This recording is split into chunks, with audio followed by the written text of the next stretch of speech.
Yes, it's two Adams for the price of one, and the price is still free. Which is still free in this world that we're in, right, It, Adam? We haven't graduated to pay-per-view. not just yet, not just yet, Yeah. but anything can happen, and we could also kind of like see how that goes as time goes on. Uh, Yeah. Adam, it's good to see you. We're connecting. You reached out and you let me know that you're working on another really cool looking project, Kids and Monsters.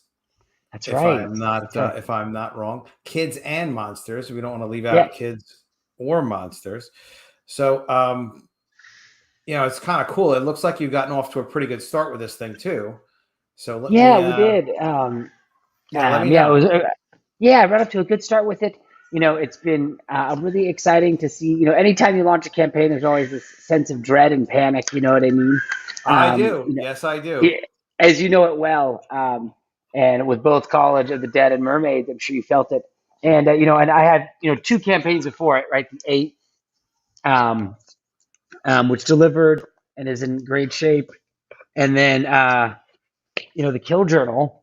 Um, it's Very came cool out campaign. came out really cool, and now it's a rad thing. And so this is the next adventure, and also a hardcover once again.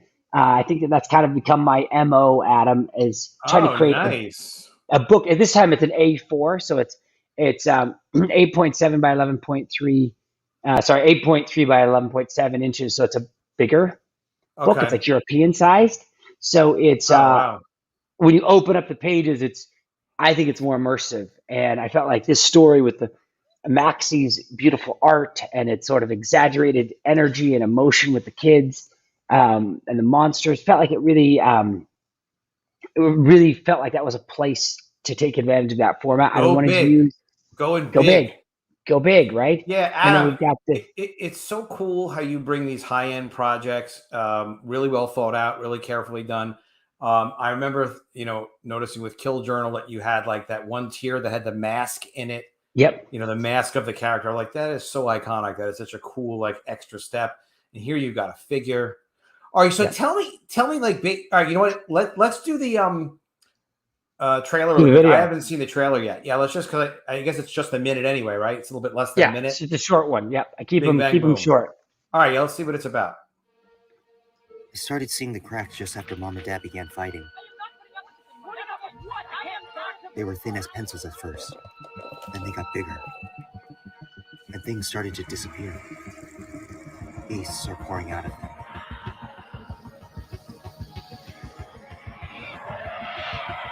Beasts trying to rip the world in two. Just like my family is being ripped in half by my parents. But we're not alone. There are keeps shaped like backpacks hidden in the world within. They hold monsters for those willing to fight. Here, monsters are not the things to be afraid of, but embrace. Monsters are the ones who are going to save us.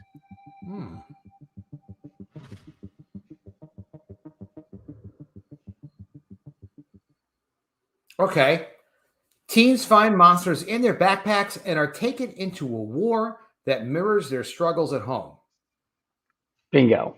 The monsters are the good guys. The monsters are the good guys. Yes. Okay. The monsters are So that agents of change. Yeah. Yeah, so the agents of change. Well, what's happened is right. Is I think probably for many of us can relate to this. Is these two kids, Mally and Gatsby, their parents have a looming divorce, right? And it feels like their family is going to rip and break apart. And I think for anybody My who's been through parents that, got divorced. Here's an Adam Post secret. My parents got divorced. It wasn't great. It really wasn't great. it It really really wasn't great. screws everything up. It does, and especially right. Have you been through that? Have you had your parents divorce or stuff like that? My parents are not divorced, though I have been personally, Okay. and though I had no children. But growing up, to multiple of my friends, it happened, and I saw that experience. And I think that, like you're saying, Adam, it sucked, and it was a situation It's terrible. It's as absolutely terrible. and it's frightening, right? And you can't control it, you can't fix it. No, Um, but that doesn't stop you from thinking like, well, maybe if I this or if I that. And it's like, no, exactly. yeah, it's interesting because you learn about accepting tragedy in a way. Right. And that's what I think is happening to our kids in this story. And they are experiencing that and they are trying to cope with it. And it gets played out in this supernatural war where you have these monsters who are the good guys and you have these red beasts you can see right here who are trying to rip the world within and the world apart. And there's these 6 rings, these seals. And once they've broken them, the two worlds will be ripped apart and both will dwell in misery, right? And the monsters have been sworn to protect these bonds, these promises, and these kids have seen the cracks in the world where the world is splitting apart and have dove into this war. So, what I love about this so much is that it has a beating heart. Kids in a situation that is, like you're saying, Adam, is tragic. It sucks. Their world is breaking, and they're surviving it with these monsters. And I think at the core of it as a storyteller, I like to bring those two things together, something that deals with the heart and place it in a supernatural setting. Mm. And it Right, kind of so happened. like a lot of Go ahead. fantasy, but it's a small story, but also a big story. Bingo, right? Like at the core of like the Kill Journal, like we talked about last time, was it's about actually people surviving trauma. They were trauma survivors, right? Yeah. And then it got plunged into getting rid of destroying slashers, right? But at the core of it, that's what was underneath the surface, and it grounds the story, which I feel like is something that can really get missed in comic books. Is a deeper undertone of depth. It's interesting you say that because I'm working on writing something new. That's what I've been doing since the Mermaids. So I'm used to working from I'll develop a high concept for something, part of the story, and then I like to bring in collaborators for everything else, and then I'm intimately involved, but peripherally, but importantly. So you've done producing, I know, before. Yeah. So sort of like you get as involved as you want to get, but you also to have like an organic team developing something, you don't want to squish other people's ideas either. So you try to incorporate it all in so it becomes something else. And that's what gives things, a rich, multi-dimensional, real kind of feel. So, that's right. And then people will be like, well, you know what? It would be interesting if we told my personal story inside of your larger concept. And that is what gives it real qualities. But, with what I'm working on now, like I want my story to be about something, something like about responsibility or about discovering something, that you have that you didn't know you have that like it's, an unutilized talent or something like that. Sure. But you could still have obviously all sorts of action and adventure and fighting and all this other cool stuff. You have monsters and stuff like that. But what's the story really about? Because we're human beings. We're not like obviously like, AI telling stories to each other, like with no soul. We're not soulless monsters. Right. Right. So you want to have something relatable and you want to have characters or at least your main protagonist grow, right? Yes, absolutely. I think that's at the core of it. And I think I find, I backed over 170 books, Adam. Wow. 171. It's backed College of the Dead. Ooh. And I don't know how I haven't gotten that. Thank you for your support. I backed so many books and I don't know why I haven't. Anyways, long story short, but I think that some of them are wonderful. Lots of them have great art. I think that's maybe one of the missing components sometimes is that what the story emotionally is about underneath the surface is not very well developed. So you get a lot of exposition about a world, but really people don't care about worlds. People don't care about cool art. They don't actually care about those kinds of things. They care about feelings, right? And then once they have that kind of connection, the cool art and other things take on a new life. But if you think about, some of the most profound movies were not the best looking films. The most profound books, the most profound comics were not necessarily the most detailed line art, right? And so I feel like it's what I think it's what I mean. What's funny is like we all bring different things to this game, right? And what I bring to the game is like I know that there are certain problems in producing comics. Whether it's big sale comic like Ethan's been putting out Wreck Planet 2.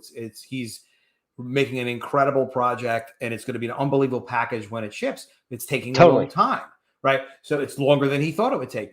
Some of these things, like from a production standpoint, like I've published more than 1,000 comics. So I've published small, low end comics, and I've published like, big higher end projects. And I know like some of the complexities, and he took on more complexity producing one book than I've ever produced. It's incredible, right? He took on an incredible feat. Incredible. And now making toys, and the other guys too, and everybody ships, and it's fantastic. It's just, but we all look at this as a chance to, I think, bring, like, we've learned some things in life. We don't know everything about everything. That's not the point. No. That's what's great about the community is actually there are people that know stuff that we do not know. They may not know everything. There's none of us that know everything. Peter Simeti knows nearly everything, probably.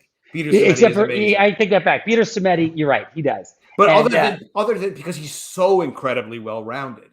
I'm not so as well-rounded. My gosh, he's well-rounded. Yeah, and he is a heart of gold. But doesn't matter because we're all bits and pieces, of Peter Simeti and Art Thibert and even Adam Friended, who hasn't published a lot of comics before. He's working on his first project now. He suggested to me, he's like, why don't you work on one iconic character? And I was like, well, I was planning on doing this with it. And he was like, no, like one iconic character is good because it's easier to promote, it's easier to discuss, especially for what we're doing. And he had it was a really good suggestion. He also suggested that for anything to last, you really need to have an institution. It's got to be bigger than just, a successful comic that we create our own, put out. It doesn't mean everything has to be company owned. It's not that. It's that, he was explaining something from history. He's actually pretty well read on certain subjects. I don't agree with him on MMT, but he was pointing out that, like, well, you need an infrastructure. You need something that's going to be there when you are not there, kind of thing. Totally. Which is why, Marvel has lasted all these years. They keep trying to kill it. But what was so great about it years ago, it still kind of survives. But yeah, you're a writer and you've written outside of what we're doing here. So you've got some experience to speak to. And that's your contribution. And this other, these unique, cool, thought out concepts. So you even have an action figure here. But you were just talking about, so that's your heart is that you really want a relatable story in there. Yeah, I feel like that relatable story with a nice supernatural hook is what I love in comics and is what has brought me to them and is what gets me excited about picking a new book up, right, Adam? And so it's really what I try to recreate. And I agree with what you're saying about, like, your friend has made a good point about making a single iconic character. Talk about Ethan. He has Cyberfrog, right? He's hanging his whole empire on this particular character, and there's a lot of value to that. I mean, the entire Marvel and DC universes were built on these singular characters that continue. And I think maybe from my side, part of it has kind of taken like this more manga angle where you're creating stories that are more an experience and then it's over, based on that with a heartfelt element and something fantastical tucked into it. But yeah, this is both are really rad ways to go about it, and I'm glad you mentioned that. It's all in everybody's own expression and their passion and their plan, and that's actually part of what I'm doing too, because I consider what we're doing amazing. It's totally great to see Eric Huffles. It's great to see Dr. Crow. It's great to see Oliver Shadowhawk. It's great to see people. Great to see you. Who we have this relationship with, and we all want to support each other's projects. And I have gotten so much support from so many CG people, and so many other, other comics guys. And it's fantastic. At the same time, if you want to build something lasting, you think about building a company. And that's like a couple of months ago, I mentioned, like, I'm working on the idea of building a company, and that it's a different objective. And the thing is, I really like to socialize. I do like to get on streams. I could be on a stream for 6-7 hours. Like, no big deal. I love it. It's fun, but that's not really work, and to me, it's not work. It's fun, but that's not going to build. Look, if we're going to save comics, we're talking about saving comics. We're going to make sure that there are great comics, that they are well done, that there is respect for continuity of what the character is supposed to be. If we're going to do that, if we're going to also offer opportunity to new creators, not everybody is set up to jump into making their own comics and self-publish and being on YouTube all the time. There are people that just want good paying gigs, and opportunity that when they want to do a creator-owned book, we published some of that back in the day. We help people publish their stuff and made no money and lost some money on stuff that we helped them do. So people who help me, I help people who help me, which is something I always, kind of think too. But if you want to create something that's really going to last, you have a single character, a passionate creator, but a company can do that and can do more than that. We had a studio, we had, at our place. And where were you at, Adam? What was when you mentioned you published? My company was Personality Comics. It was from like 30 years ago. So it's all back in the day, 92, 91.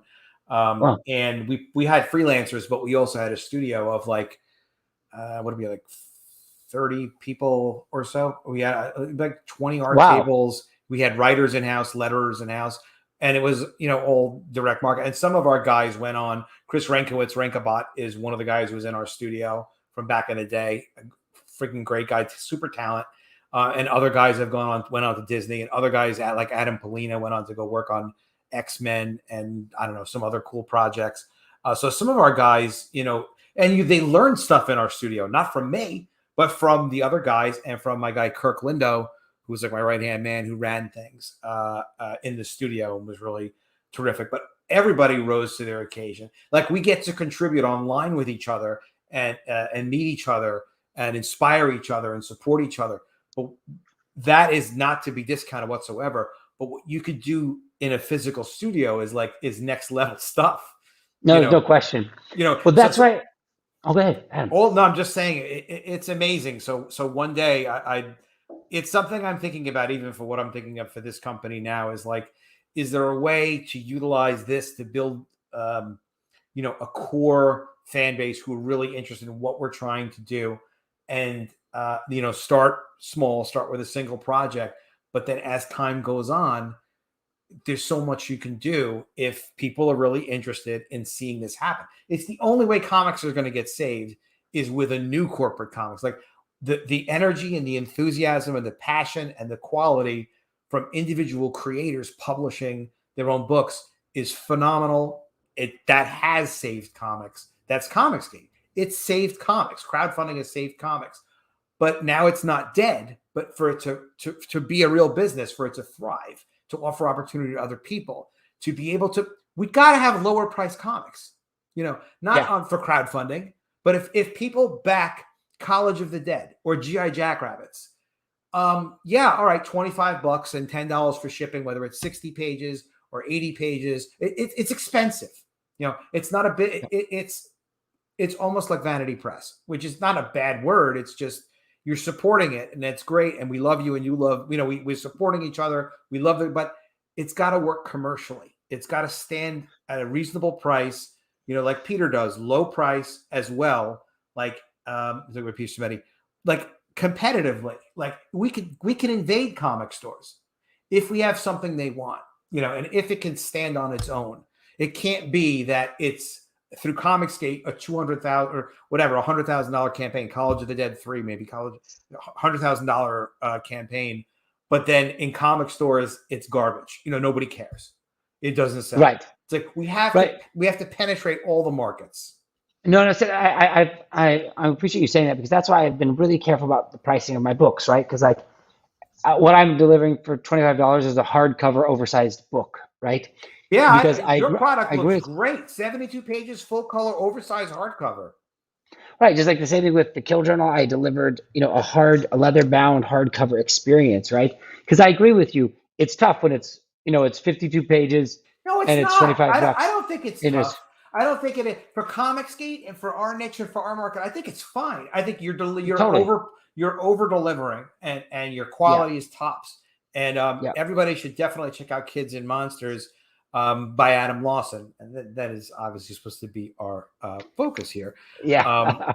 I'm just saying, like, to go beyond, like, your value Yeah, that's what, proposition is a hardcover alone. That's $10 or $15 on a price point.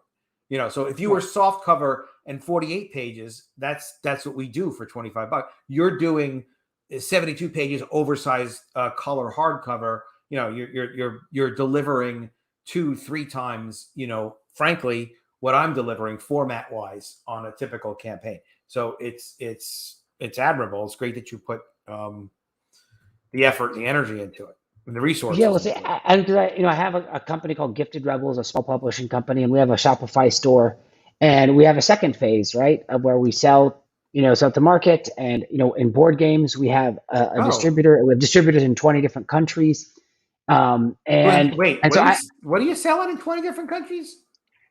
So this guy here, Asunder, there is an Italian language version of it underway, by the way. And it's called Asunder. It's a tabletop RPG. Here's some of the minis for it. Your role-playing game. And here's the book. Here's one of the 2 source books. Here's an adventure book. Yeah. Hey, thank you, Rick. Thank you, Rick. Rick Saylor's one of the good ones. Oh, I love Rick. Yes. Rick's great. Rick, this will be coming your way, brother. This will be coming your way. But I also have. You didn't ship that one yet? Yes, unfortunately, it was supposed to be here a couple months back. The crew got COVID. The boat got stopped in Singapore for over a month. And anyways, and then there's this massive delay here at the Long Beach port in Los Angeles. Yeah. It's been kind of a living nightmare. The book is 100% done. It has been done. It's sitting on a boat. But it arrives here now on the 23rd of October. Excellent. So people will be getting this. But I had everything primed for Kids and Monster, and then everything collapsed out to sea. And then, Rick, it's the real deal. Beautiful print, right, Rick? And Very then, cool. Beautiful interior pages. You always produce a beautiful project. Yeah, so I figure you have to deliver the best, and so it's a great opportunity too, because I look back at some of the stuff and I'm like, wait a minute, I spent a year promoting that thing. It's like a year is a long time. It's like, and for me, I'm enjoying it. I mean, I hadn't been really working on this as like, this is my major life thing and my major business thing. And it's because it just hasn't been. I've just been inspired to get back into comics, but now I'm looking at it really seriously. And I'm like, okay. So there's no screwing around with this. Like if we're going to do that, like I've seen some of the recent campaigns that have done well, and like, story wise, like, my story is further along than this pitch sounds. Not anything to do with what you're just a different project, but I'm looking at the pitch and I'm looking at the success, and I'm like, the success is good, but the thing is discipline to make sure we're going to deliver quality, launch when you're ready to launch, and launch when you've got it nailed down, where it's not like we're still working on the story by the time we're promoting the project. Yeah, no. This there are over 30 pages done. I'm actually delivering another 15. I go in. You know what I mean? I've lettered over the first 22 pages are already lettered. And I have almost 30 fully complete. So it's like, when I'm showing you something, it's because it's you're still a serious producer.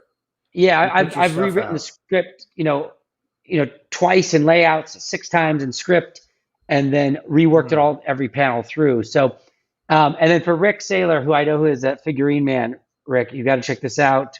I think Rick. It might trump War Party. Trump what war? Trump 2024. Yeah. Here we go. I might Trump. How can you say Trump and not like reference? Such you loom so reference, yes, yeah. But I think that, so because that's my plan, Adam, is there has to be a second phase of it for there to be, like you're saying, a financial life that can keep the engine running beyond the passion. There doesn't have to be, because this is an incredible hobby. It's incredibly fun. But if we're going to throw around terms like I haven't seen the new James Bond. I was just reading a Breitbart article where someone was talking about how they turned him into a simp in this last movie because they don't want him to be iconic and he's too masculine and things like that. So they wanted to, ruin James Bond before they cancel it. And then, I don't know, they're going to have another person some woman play James Bond or whatever they're doing next to destroy the IP.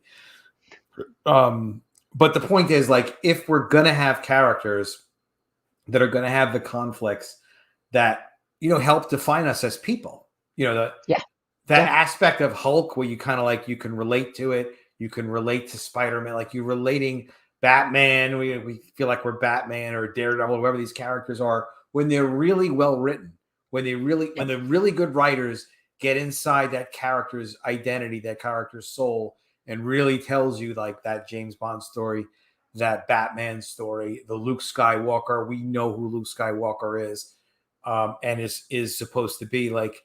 If you really want to, like, if we're going to say, listen, we're going to recreate good things like that before we leave the planet, you're talking about this is serious. It's not it's serious stuff. Yeah, you have to like really plan it out, and you have to use competent people. Otherwise, it comes out like bad lettering. It's like you can't just say like I miss Luke Skywalker, so I'm going to make my own comic, and then all of a sudden like, all right, well, even if it doesn't become as popular, there's something in the universe still. Like Luke Skywalker used to be. Like, no, it's not just because I get to do G.I. Jackrabbits, which we do have a new script that's actually very good for G.I. Jackrabbits, but just because I do G.I. Jackrabbits, it doesn't save comics. It's nice that I get to do what I want to do and maybe make some extra cash on it. But I don't know. I'm starting to think like that of like, we better get pretty damn serious about what our objectives are, what our goals are, if we're really going to, save comics, because it's, the energy and the enthusiasm is incredible in Comicsgate. It's more successful than anybody could ever expect it to be. It's just, if we want to keep being able to make our own comics, that's cool. But I don't know. I mean, comic stores haven't closed yet. There are independent books that are doing some business there. So there's the potential is there. I was just researching more and more of this stuff. But what it comes around to is you do what you're passionate about, and you just make sure the quality's there, and you're delivering, which is great. So you did choose to launch this though before the other one shipped. Had you considered like maybe you'd wait a couple weeks or? The problem is so the timing of it it could have spilled. Like you're dealing with a boat at the sea, right? And the Long Beach can't control that. There's no way. I just can't control it. And the Long Beach port issue is real. Like you think it's the apocalypse down there because there's 65 boats sitting at the port. Yeah. They just stretch out into the ocean. And so you can't control that. And so I could get another curveball because many people are. Oh, so it could be like, all right, they're here tomorrow or they're here in 3 months. You don't know. Or they're here in December and who wants to launch a campaign over Christmas? It just doesn't make any sense. Understood. Right. It makes no sense. And so it's like, and then once it pushes to if it pushes a month and now you're Thanksgiving to, it's like, Thanksgiving to Christmas campaign. What's that going to, wrong time. And then January, like you haven't had any ramp up time. It's like it would have pushed everything out to February. And then we have a board game that's prepping at that time. And I was like, you know what, shoot. Thank you, Rick. Rick and so saying, I thought, CG. Yeah. I'm sorry. You were saying? No. So I felt like, I've got this window. And so I can only just hope and pray. I get the books, get it out to the backers. Mm-hmm. And show this as much as I possibly can. Know it's real. And you're trusted. You've already shipped books. That's right. You've shipped books, so people know you're chill. Right. You're not gonna not. And of our 400 backers on this, 65 of them bought this, and I shipped this to them already at my own cost, and just said, "Hey guys, it's all real. Our masks are arriving today, and I'm going to ship those out as what I mean to those backers right away. So it's like, hey." I'm giving you everything I can. It's all real. I just can't control COVID and boats and China and that. Yeah, there's no way to. Hey, Mr. Yanafui, good to see you, man. If you want to sing a song, he's driving me crazy. You're always saying crazy stuff. God bless Mr. Yanafui. Rick is saying CG will prevail. Look at all the amazing books so far, and it's only getting better. I absolutely think CG will. CG has already exceeded anybody's expectations. Ethan said clearly what he was hoping to do with it originally. So CG will prevail. The question is, what's the goal? Because to me, 30 years ago, I had a studio with, 20 art tables. We had some amazing artists. We had some weak ass artists. We had some artists that were new. And we had people that all worked together. A lot of our guys went on and did other stuff at, other comic companies, and, Disney, and Chris is in animation, and he worked at Marvel and did all sorts of stuff. And then now Rinkabot's back with us. So it's not that CG would ever stop. The question is like, where are we going next? Where are we gonna invade? What are we gonna do? Is the objective to just do, more direct to consumer crowdfunding through Indiegogo, or I think, even wider? Don't you think, Adam, at the core of it, I think is F bitches and make money. Yes, effing bitches and making money is important. The thing of it is, eventually, because our immortality is limited, we need to think about, because we have kids and things like that. We think about what kind of a world are we leaving behind after we effed all the bitches and made all the money? What are we leaving behind? And the answer is, it's just objectives. And everybody does the thing that they have experience with and they're focused on doing.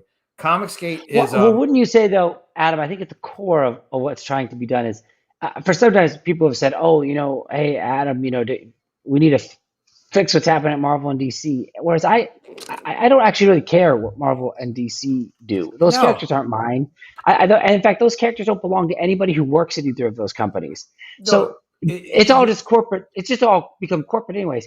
So I think what's exciting now is the idea that we can build a new house, right? You can build a new empire.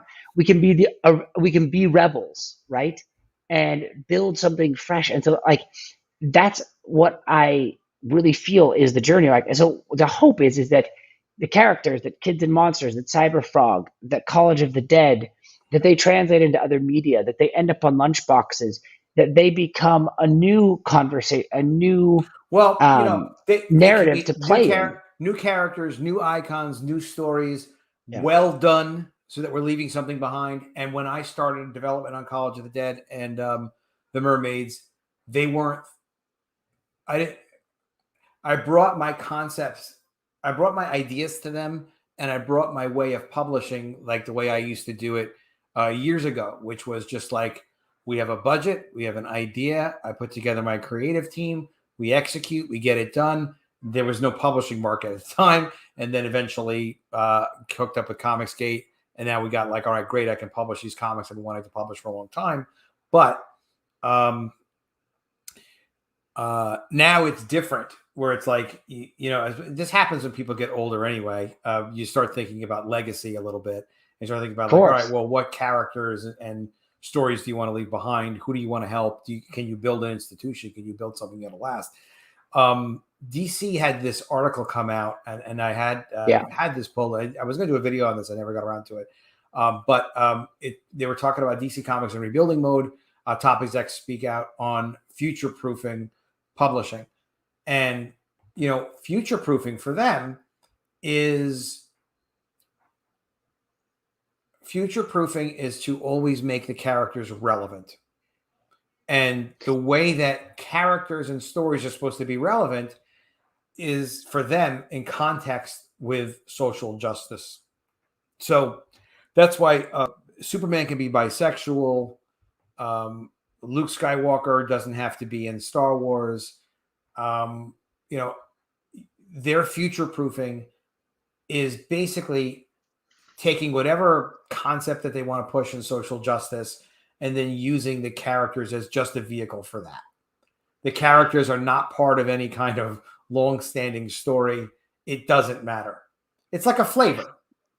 Well, I think that's true. I have a TV show in development at Warner Brothers, and I'm familiar with the system quite a bit. Okay. And so, I've worked a lot for them. The truth be told of it is there's no such thing as future proofing. That doesn't exist. That's the great lie that people tell, because future proofing existed until 2020, until COVID hit. Future proofing existed until the housing market crash. The truth of it is you can't future proof. And the truth of it is, with the print publishing division of Warner Brothers, which is now actually owned by AT&T, which is now a co-merger between Discovery Plus, right? Right.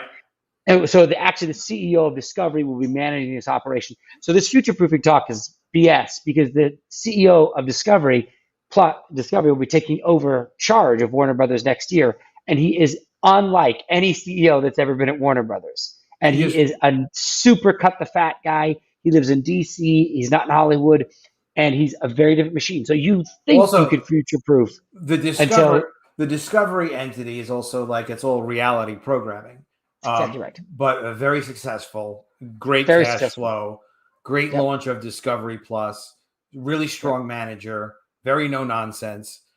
Super no nonsense. Right. It's So so he's really it's his acquisition of Warner yeah, Media. well, what happened is AT&T bought Warner Brothers.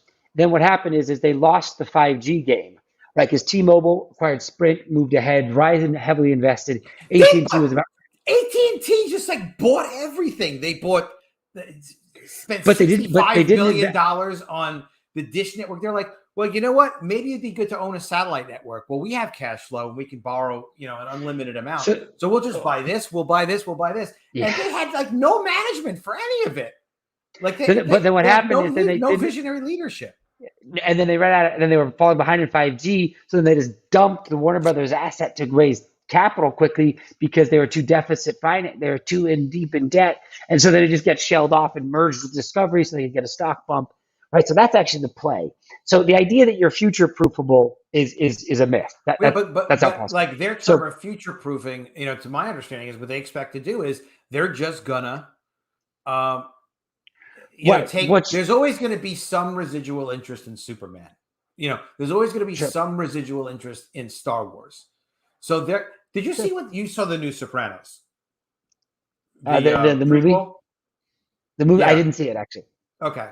What they did was they took the Sopranos world, they did anthology stories in the Sopranos world with some of the characters that we know. Tony Soprano's one of them as a young teenager. And a couple of other characters that we know. And then they introduced some other characters within that Sopranos world. And they have a black character. And they really made him the main protagonist, this black character. And they made it a whole racial thing, which was actually, going back to the mafia stories of the 70s. I don't know a lot about it, but I know a little bit about it because there was a really cool movie a friend of mine suggested called Across 110th Street. So long story short, there were like black gangs that did fight with the Italian gangs and stuff about running numbers. And that was content. That was within the story of the Sopranos. But they basically took the Sopranos world and instead of making Tony Soprano like he was maybe an equal character to this new protagonist. So it was called I think it was the Many Saints of New Jersey or something like that. So they were able to take the world of the Sopranos and then introduce a new character or protagonist like in that world because there's going to be some residual interest. So essentially everything becomes, a spin-off version of whatever you have a following for. And that's their version of future proofing is they can say, listen, we can bring to the table a following from Star Trek and there's a passionate following, whatever it is that we do. So we'll go ahead and we'll inject something into this existing thing. But of course, everything that didn't happen yesterday or within the last 15 minutes, we consider to be now outdated. Sure. No, I agree. And there's no question that their sales only continue to drop and manga only continues to rise. And that when you go to the bookstore at Barnes & Noble's, the manga section is packed with teens. And that as these teens grow up, they will not be reading Superman. They will be reading manga. And that's true. The thing is, they already lost. It's already over. You go into a comic book shop and you haven't seen a teenager in 10 years. You go into Barnes & Noble and you go to the manga section and it's packed with teens. And so the thing is, as the generation moves on, they'll exist. Their relevancy will just become naught. And so what I think is exciting, that we get to be a part of is we get to be like that manga. We get to build the new thing, right? That can inspire a new generation. This is where it comes down to is like the personal relationships that we make with amazing guys like Rick and Eric Huffles, not Mr. Yanafui. No, Mr. Yanafui too. Like everybody, those personal relationships are going to help us get to the funding goal so we can at least produce the damn thing and ship it and deliver it hopefully on time as promised as best we can. But It's got to be good. It's got to be Got to be good good. on. It's got to be good on every level because That's right. otherwise, it's just mom on the refrigerator. That's right. And that's a serious. We have to the goals and the planning and can it stand up to what our favorite stuff is? And That's right. the Mermaids was a great project. We did ship the Mermaids. We shipped it late because we reformatted the pages. It is still Indiegogo if anybody hasn't picked it up yet. Links in the description. Though you really should focus your energies on kids and monsters at this point. So the Mermaids was great, but all of the stuff that we do has to somehow stand up to like the best stuff that we've ever done before without having to make apologies for it.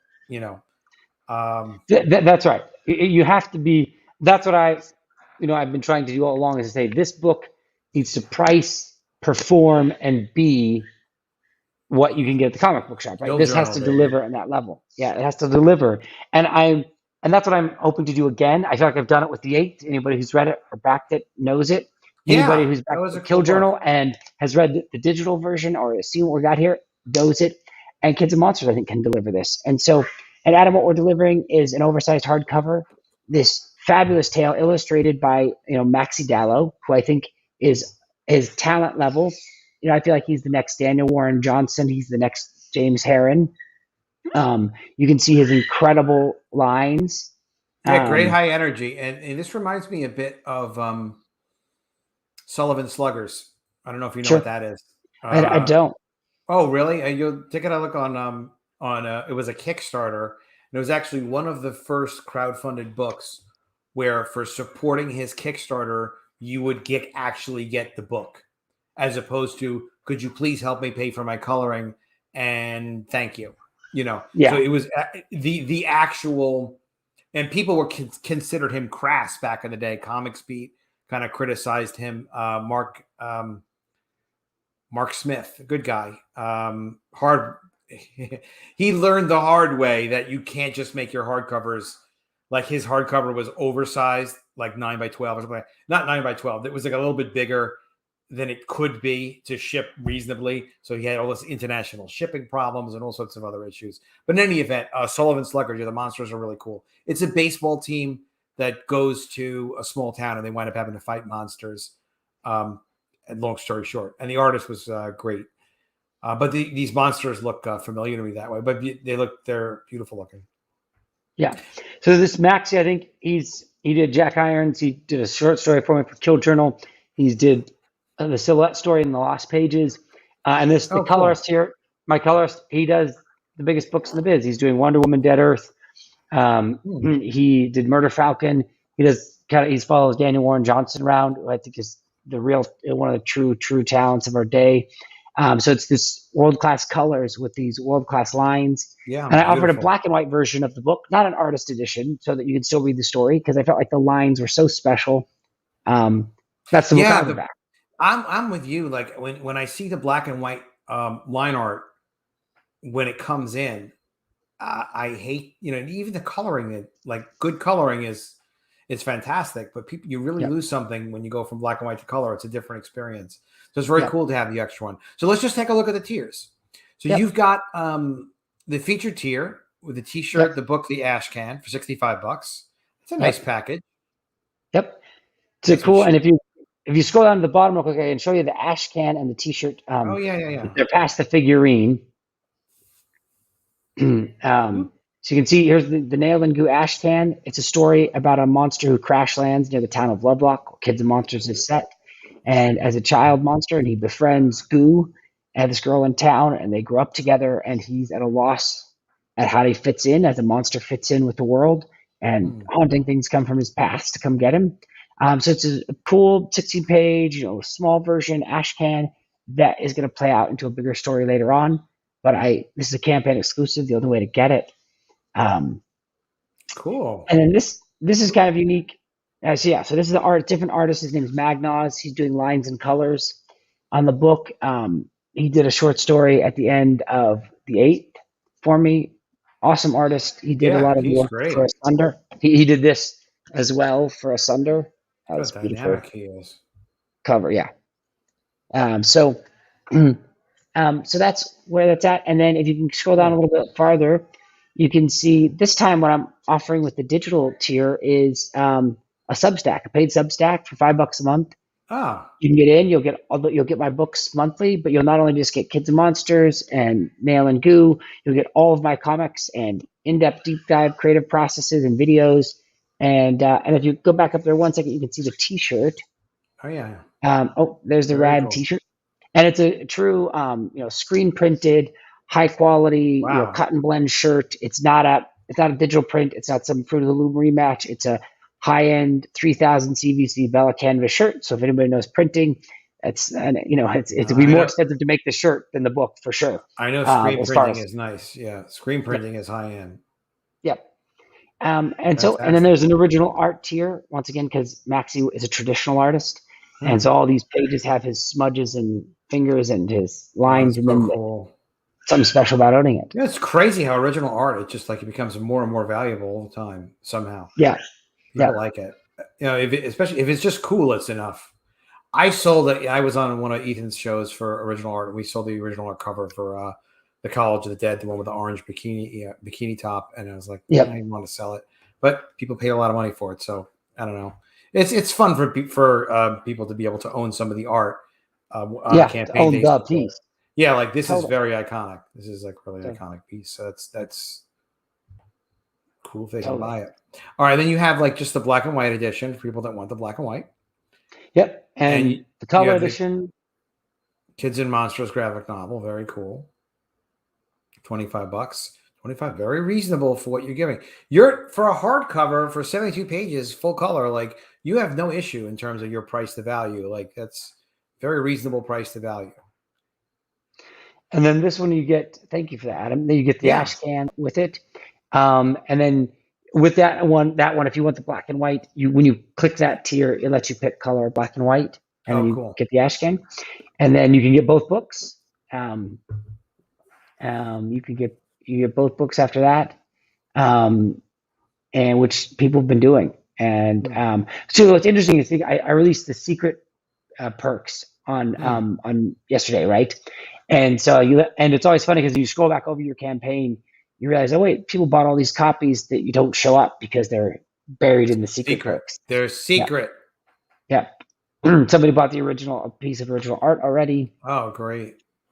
Yeah, it's like look, you have a good launch for this campaign, and then once you're people start getting the other book, it's just another thing to mention to people, and then maybe you'll Yeah, have enough extra copies that you can add on your prior campaign. Is that a yeah. possibility? So we do a serious order because then Cool. if you go to giftedrebels.com, you can that's where the second phase of it is, and we have a small marketing company that runs ads and does things to promote it. Oh And wow. so there's a real life. And we've acquired our first book, Hammer, from Jason Krager, and so that I'll be acquiring probably other books here in the near future as well to Wow. fill out. Yeah, Very cool. All yeah. right. Well, I really appreciate you coming on and talking about Thanks Kids you. and Monsters. I'm glad to see you got a nice jump. This is a good initial push. You launched on Michael Bancroft. I on Michael Bancroft. Great. Yeah, Yep, he's such a great guy. he is one of the best. He's worked He is so one of hard like to get in and he puts so totally. much energy in. And he's helped a lot He's of all people in. get their campaign. He's helped a lot of people get their campaigns going. A lot of people. I'm Yeah, definitely gonna. he is.